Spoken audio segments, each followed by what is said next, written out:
Hmm.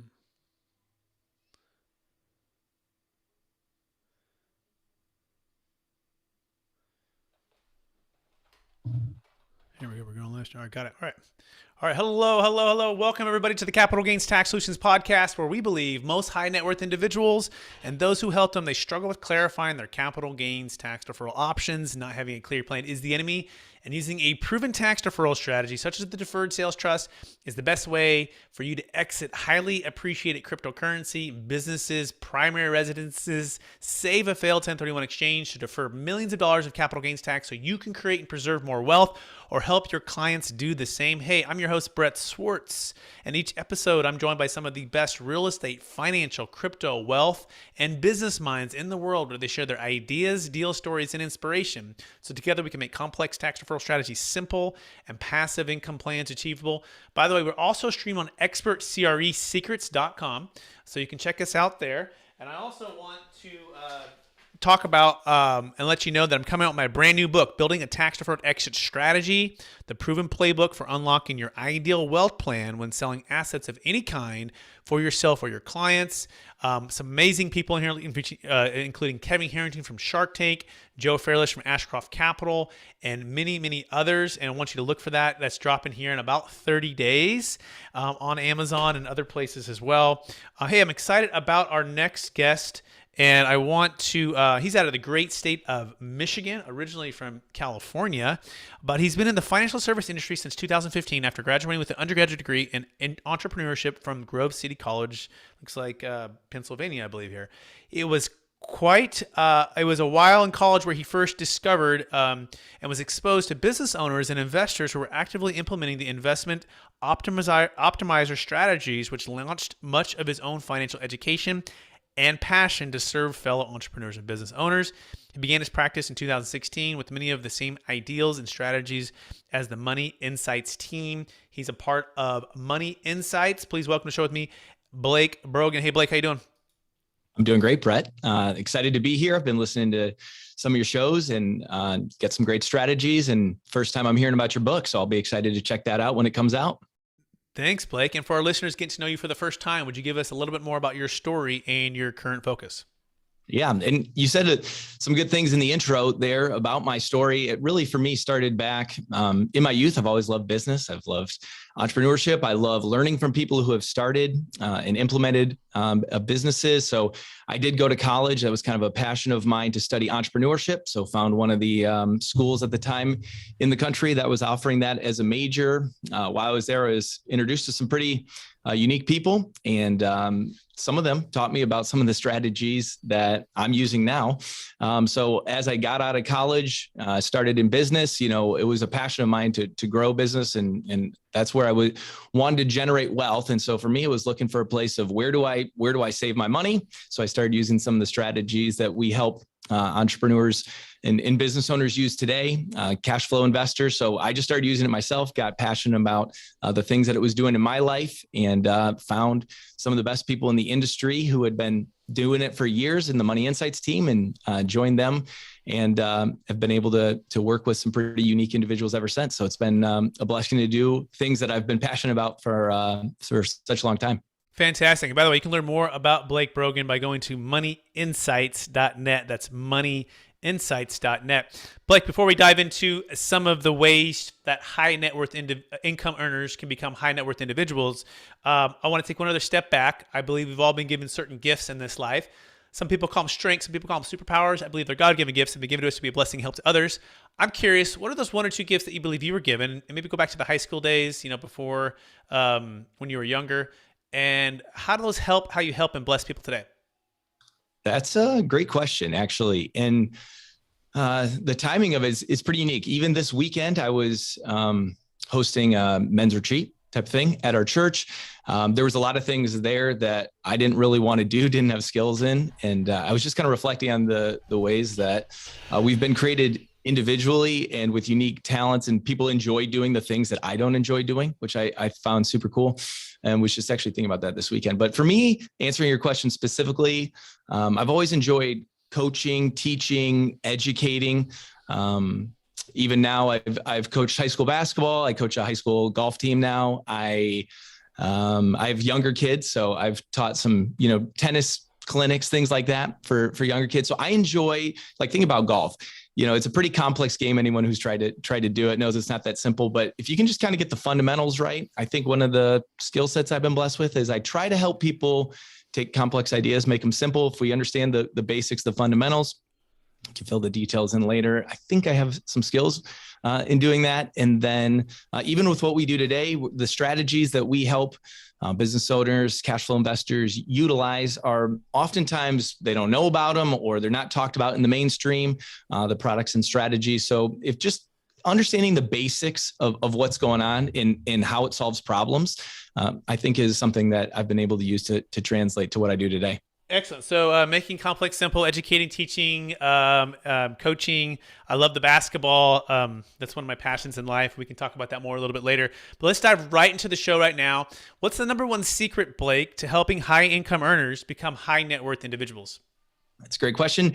And one of the primary strategies that we teach at Money Insights is again aimed at high income earners. And oftentimes it's people in the business owner, the cash flow investor space, right? So probably a lot of your listeners, people who are investing things that are more alternative, bringing cash flow back into your life. One of the primary strategies that we use, as people are flowing money in and out of investments, they may love the things that they're investing in, the businesses that they're growing, how they can utilize their skills to enhance whatever they're doing. But one of the natural inefficiencies that's there is as money sitting on the sideline, right? So as cash flow comes in, there's just a natural inefficiency with where most people are storing their money today. So most people are just flowing money in and out of typical bank accounts where you have liquidity, you have safety, but really beyond that, there's no tax benefits, there's no growth. And so the investment optimizer is really just a way to optimize what people are already doing from an investment standpoint. And so one of the strategies that we talk about is using a very special type of life insurance policy just as an alternative place to flow money in and out of in between investments. So again, going back to the idea that, right, we have a bank account with safety and liquidity. Well, with these very specially designed life insurance policies, and I might back up just to say these life insurance policies might not be necessarily what you've heard about on the radio or other places. They're more designed not for the death benefit, but the living benefits, you could say. So we can store money in these policies where we have that same safety and liquidity, but we can earn a significantly higher return. There's some tax benefits, depending on where you live. There's some creditor protection, and we can maybe jump more into it. But the unique part is we're actually, when we utilize this as what we refer to as an opportunity fund, so exchanging these sort of strategies for a bank account, you can actually create value and create returns in multiple places really at the exact same time. Okay, got it. So using life insurance as a way to make sure that cash is not sitting idle, call it lazy money or sleepy money, right? Yeah. Sitting in cash, not making a lot of return, naturally inefficient, and that also have some living benefits, some creditor protections, and maybe some tax incentives to do that. Is that a fair summary so far? Yeah, I'd say that's a really good one. Excellent. What's number two secret to helping high income earners become high net worth individuals? Yeah, so we talk a lot about the value of velocity and of leverage, keeping our money moving for us. You can create a lot of, you can get pretty far if you're a prolific saver, but when you can add leverage onto the saving that you're already doing, if you're a prolific saver, that's where we can really start to see some results. So we teach some alternative strategies, again, more geared towards high income earners. Let's say you're not down the business owner cash flow investor route. You want to go more the traditional retirement plan. We teach strategies where you can go down that route, but actually add leverage onto retirement accounts using some bank financing just to take the saving that you're already doing, add another layer of profitability. And really at the end of the day, you're able to create more income using some of these strategies than maybe just going down the typical 401k IRA route, especially if taxes are a big thing. You want to explore how to create some high tax, high income that's tax exempt or tax free. There's some strategies that we teach along those routes as well. Okay, cool. So let's talk about the tax part of it. So what's the number one secret to using these life insurance policies to make sure that you're being tax efficient? Yeah. So from a tax perspective, these accounts are very much like a Roth IRA. So the money that's going into the policies is after tax dollars. Then you can grow that money tax deferred. And then the unique way that we utilize it or we leverage it is that you can access the money tax free. So again, think of it from a tax perspective, much like a Roth IRA, where after tax dollars are going in. Then after that, we have tax free use of the money anytime after that. So essentially what the strategy boils down to, again, if your money's flown in and out of a bank account, which is what most investors that we talk to now, you're not getting many tax benefits. We don't even really think about that often because the returns that we're getting in a bank account are so low right now. But these strategies allow you to earn, roughly 4 or 5% tax free. And then we can leverage those policies to be able to go invest in the things that we were already going to invest in anyways, but we're just doing so in a way that, again, gets you that multiple rates of return on the exact same dollar. Got it. Okay. So you pay the tax on whatever that you earned, then you throw into this life insurance policy, and then it's growing. And then like a Roth, any of the growth is all tax free. Is that right? Yeah. So technically it grows tax deferred, but then you can access it tax free. So very much exactly what you're saying. Okay, because a Roth would be like tax free, right? Because if I put $100,000 into a Roth and it grows to $1 million, and as long as they wait till I'm a certain age, I walk out. I don't have to pay any taxes on that. So that I don't. Okay. The second one would be you can leverage against it. Is that what you're referring to? So you would borrow against your policy and to borrow your own funds. Is that another way to put it? Sort of. So we think of it as like there's two buckets of money, right? So think about if I grow my bank account because I want to invest in some real estate project, right? I'm just growing that bank account. I liquidate the money, put the funds into the investment, kicks off cash flow, right? Rinse and repeat.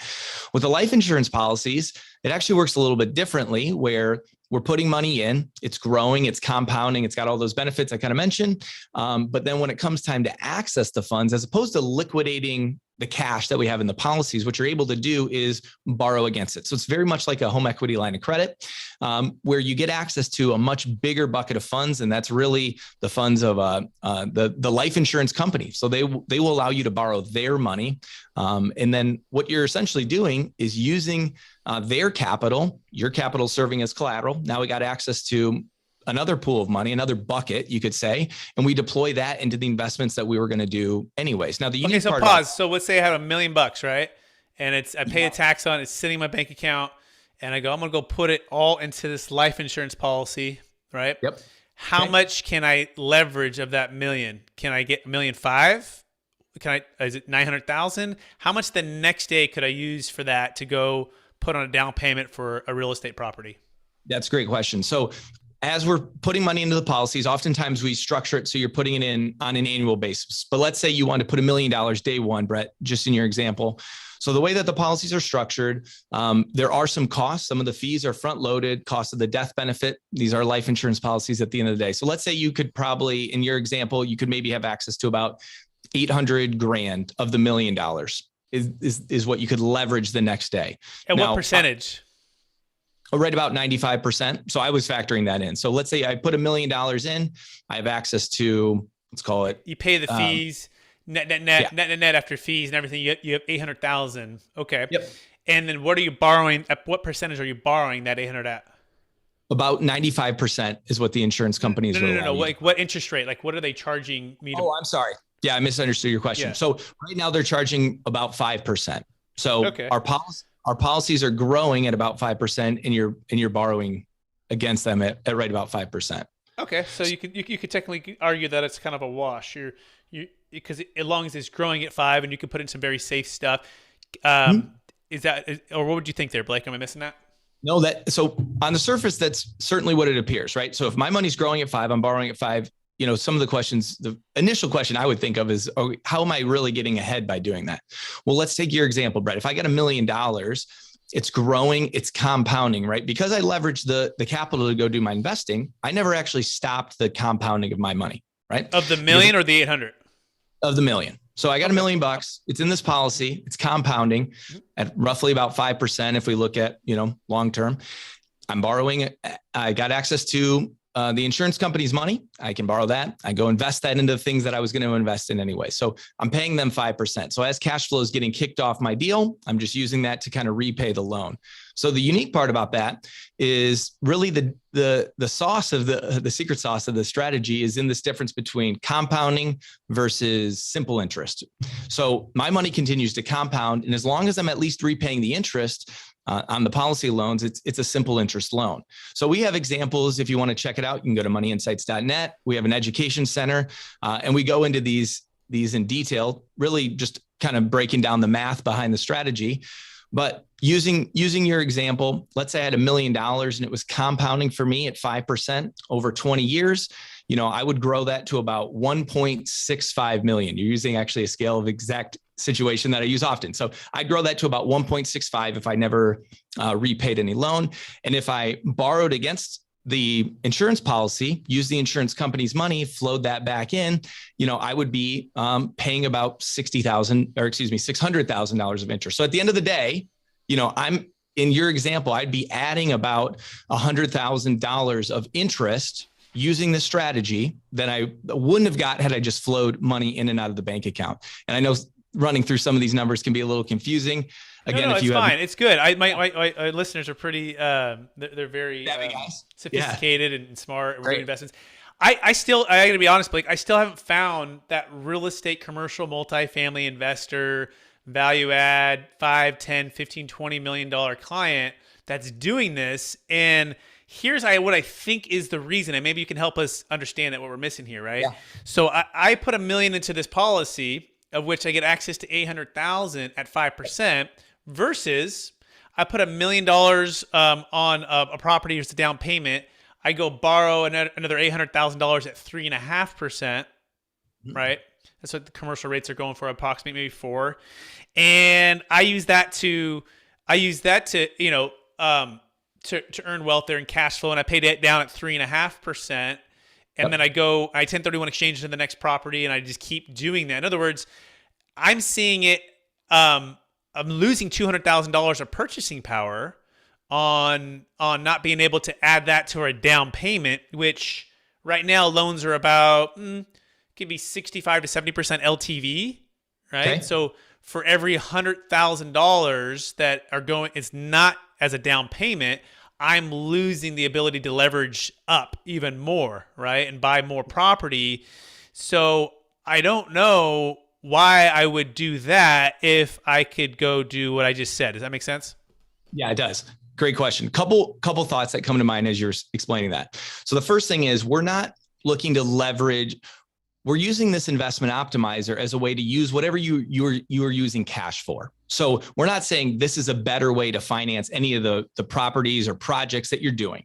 So you got to come up with money somewhere, right, to be able to put into the deal. So we would say, okay, utilize the investment optimizer for the part that you need to come up with cash for, and then use a bank loan just like you would typically. Now, another strategy or another thought there is for certain, there's some front end costs. So if you're looking at this in your example, Brett, I'm doing one deal and then I'm going to do some more deals after that. If you're looking at this over a short term, it's not going to be a win. So this is certainly a long-term strategy. So if you're someone who's like, I want to be in this game, flowing money in and out of investments for a long time, this is going to be a strategy to take a look at, because let's say we're 4 or 5 years into this policy. I put $1 million a year into the policy. Well, after 2-3 years, if I put $1 million in, my policy is growing by 1.1 million, then 1.2 million, then 1.6 million, right? And on it goes. So yes, we're not going to have access to as much money day one, but if you look at it over the long term, you're going to have certainly significant amount of value in your opportunity fund than you would have had just flowing money in and out of a bank account.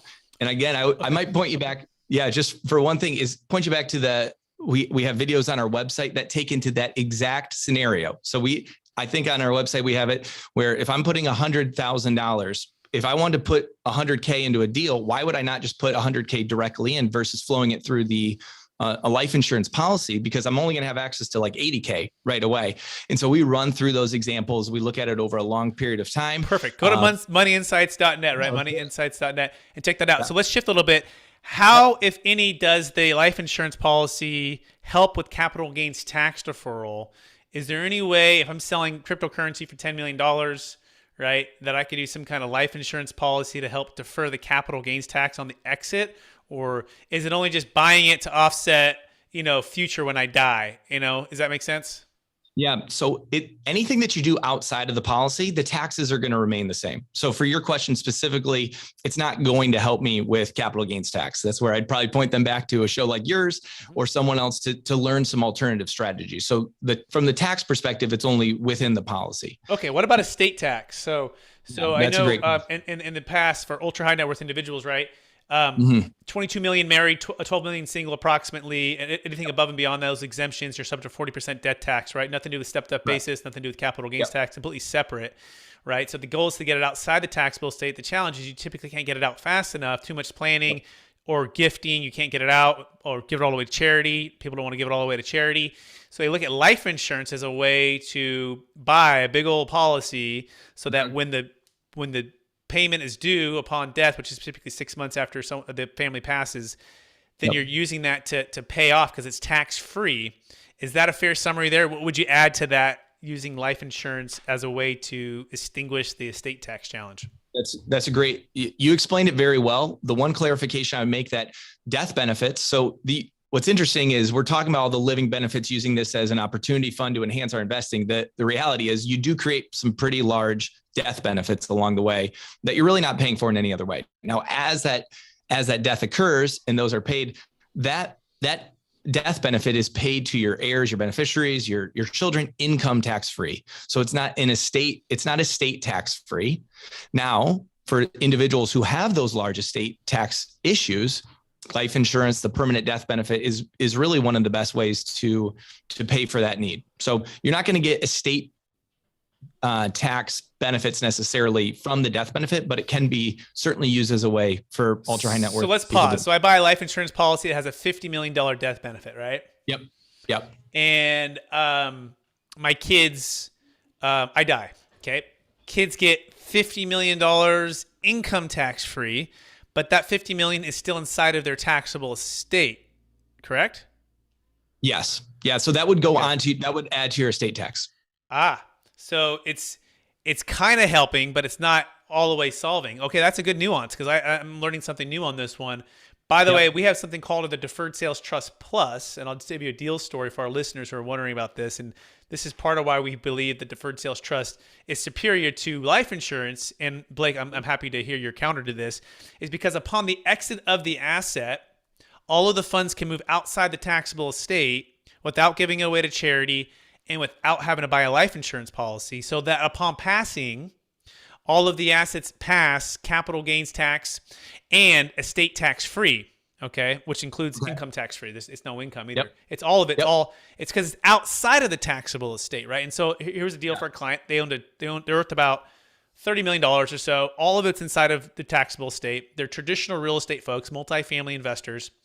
And they were selling a $5 million asset in Colorado. And part of the reason they chose to use the Deferred Sales Trust was because A, it deferred the capital gains tax, but B, it moved it outside the taxable estate. All in one day, no life insurance, done. And so 2 million of 5 is 40% of 2 million is 40% of 5 million is 2 million. It's gone. It's just out. Like, we just added that much value in one single day. So what would be the counter to that? Why would somebody not use that? Or why? And by the way, it doesn't mean you can't also supplement with life insurance, because we do work with life insurance professionals where now we take that 5 million and we get all of the income that's producing on that, and they receive that and they use that to go buy life insurance. So they get even, it's kind of like have your cake and eat it too. Get even an extra bonus there. Is that making sense, Blake? It is. So one of the things that I would not counter, but just add to what you're saying is that you can use the beneficiary from a life insurance policy can be a trust. So you can have this windfall and then use a trust to do all the strategies that you were talking about. So I wouldn't position it as it's A versus B. Why would I do this versus that? I would say, okay, how can we potentially, I'm sure there's many factors on individual circumstances, but how could we utilize this to enhance essentially the strategies that you were already doing? So a significant portion of our clients have trust set up as the beneficiaries for their life insurance policies upon their death. Okay, cool. Yeah, that's interesting. Yeah, we kind of have to geek out on individual circumstances on that and get into the weeds on the ones. And just to clarify, the deferred sales trust is not like a living trust where it's just passing to heirs and avoiding probate. It's literally a business trust, very unique. There's thousands of different types of trust. And a lot of times people go, well, I already have it in the trust. Aren't I good? No. You got to use a deferred sales trust upon sale, set up prior to exit and the taxable estate. So awesome. Okay, let's shift a little bit into investments, right? So a lot of our listeners are also cryptocurrency or real estate folks, right? Yep. So you mentioned the different investments, this 5%, people want to get 10, 15, 20, 30% or more. So can the investments inside of the life insurance policy be different things, or does it really need to be the super conservative stuff that's all fixed and honestly kind of sleepy and kind of boring for most of our listeners?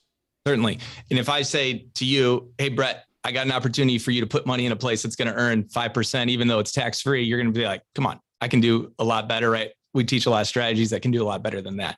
So I think the key to understanding that is a life insurance policy is not an investment at all. It's just a storage vehicle for cash. It's a way to flow money in and out of the investing that you're already doing and use it to add a layer of profitability. So let's take your example. If I'm a crypto investor, right? I'm putting money into these cryptocurrencies. If those are kicking out cash flow, that money's got to go somewhere into another opportunity fund to store up before doing it again.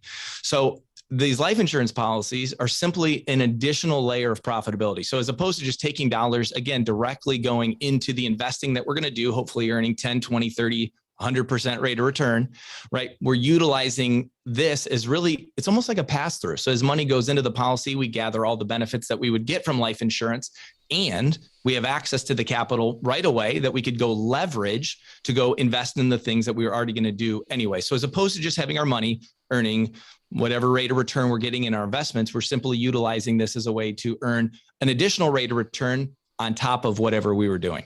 Okay, cool. I appreciate it, Blake.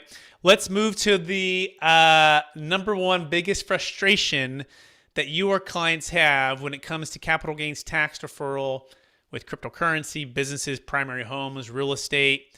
What is it? Maybe you have a deal story or two. Maybe you get calls from people talking about this. But what's the biggest frustration you're facing when talking with high income and high net worth individuals? Yeah. And I think you probably provide a solution to this, but a lot of times it's what are my options, right? So if I think of 1031 as my only option of the ways that I can, utilize capital gains tax to my advantage or avoid paying it, oftentimes we're starting with, okay, am I putting money into this investment purely for the tax benefits, or am I able to actually look at it holistically and say, okay, is this going to be a good value for me overall? And I'm just going to link that back to the investment optimizer. One of the problems a lot of people talk to us about is like, okay, I love what I'm doing from the investment standpoint. I like the opportunities that are coming my way. However, I got this money in between deals. It's not really doing anything for me. With inflation, it feels like it's burning a hole in my pocket, right? So by having our money in a place where we're earning significantly higher returns, it's kind of like, Brett, what you were saying, if we don't feel like we need to get our capital into an investment right away, it allows us to kind of step back, say, okay, analyze this. I'm not losing as much money due to inflation just eroding the value of my dollar. Is this the best place for me to be investing and storing my capital? Yeah, it's a safe harbor, right? And there's different reasons to use different vehicles, right? Just like there's a reason to do opportunity zones, do 1031 exchanges, Delaware Statutory Trust, Charitable Remainder Trust, and Deferred Sales Trust. The question is which option works best for you? And exactly right, like most people just don't know, or their trusted advisors don't know that there's something beyond a 1031 exchange, right? By the way, a 1031 exchange only works for investment real estate. It doesn't work for cryptocurrency. It doesn't work for primary homes. It doesn't work for business sales, right? In fact, they're talking about taking it away entirely. Now, I don't think it's going to happen. It looks like it's going to stay, but there are those who want to take it away completely and not even give that option. So we just helped a cryptocurrency owner $5 million Bitcoin sale. She bought it for $50,000. It went to $50 million, and she didn't want to exit anything because of the tax Also, she didn't have a great outcome for where she was going to put the money. So with the Deferred Sales Trust, it was that bridge to defer the tax and also be able to fund her next business venture. By the way, if you're wondering all about any of this stuff, you can go to capitalgainstaxsolutions.com. That's capitalgainstaxsolutions.com. We have our free ebook, Sell Your Business, Real Estate, or Cryptocurrency Smarter. It's the 9 steps to help you execute on your Deferred Sales Trust transaction and get clarity on what it is, how it works, all of the above. Go to capitalgainstaxsolutions.com. That being said, Blake, we're running out of time. You ready for the lightning round? Let's do it. All right. Knowing what you know now, if you go back to your, we'll call it your 20-year-old self, because you're looking, you might be only 25 or 20. I don't know how old you are. How old are you, Blake? 31. All right, cool. Going back to your 25-year-old self, what's the one golden nugget you make sure to tell yourself to do? Get yourself surrounded by people who you envy or trust or want to become like. I think one of the best things that's happened for myself personally, family, business-wise, getting around the right people. Excellent. Number 2, what's the number 1 book you've recommended or gifted the most in the past year? Traction. Number 3, what's the one leadership quote or theme that you strive to live by? Leadership quote. I'm going to pass on that, Brett. I'm sorry. I don't have one ready for you. It could also be a theme, right? It doesn't have to be like an exact quote. It could be like, oh, this is kind of like a thing, do unto others as you have others do unto you. It could be, something. Anything come to mind? What comes to mind is find ways to serve people the best. There it is. Next question. What are you most curious about right now? Cryptocurrencies. That's something that I'm looking into a lot more. You probably have a lot more clients who do it. I have not dove in, I should say, at the level a lot of people have. I'm very curious as what's happening. Absolutely. Next question, or second to last question. No, actually, this is the last question. Here we go. After all your success, Blake, helping the people you've helped, helping people take from high income earners to high net worth individuals, life insurance, all the cool things that you're doing, how do you stay centered in your values? And how do you stay encouraged to charge forward to reach new heights? I trust the Lord. I tried not to, I think humility is a big thing. I've had some successes. I've had some failures.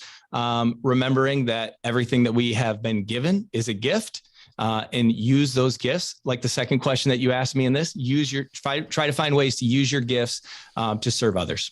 Fantastic, Blake. I want to thank you for being on the show. I want to encourage you to keep using the gifts and talents you've been giving, but making complex things simple, and also coaching, teaching, and educating people and helping them to create and preserve more wealth in life insurance and everything else that you guys are doing over at Money Insights. For our listeners who want to get in touch with you, would you remind them one last time what's the best place for them to connect with you?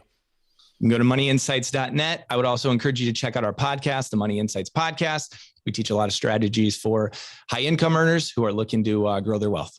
Fantastic. Thanks, Blake, for being on the show. And also want to thank our listeners for listening to another episode of the Capital Gains Tax Solutions Podcast, also streaming on expertcresecrets.com, where we believe most high net worth individuals and those who help them, they struggle with clarifying their capital gains tax deferral options. Not having a clear plan is the enemy, and using a proven tax deferral strategy, such as the Deferred Sales Trust, is the best way for you to exit and defer millions of dollars of capital gains tax on the sale of cryptocurrency, businesses, or real estate, so you can create and preserve more wealth or help your clients do the same. Please rate, review, subscribe to our YouTube channel, to our podcast, wherever you might be consuming this content. Please share this with somebody who can inspire and help today. We so appreciate everyone out there in the wide world of the web and all the social media channels, and we wish everybody a great rest of your day.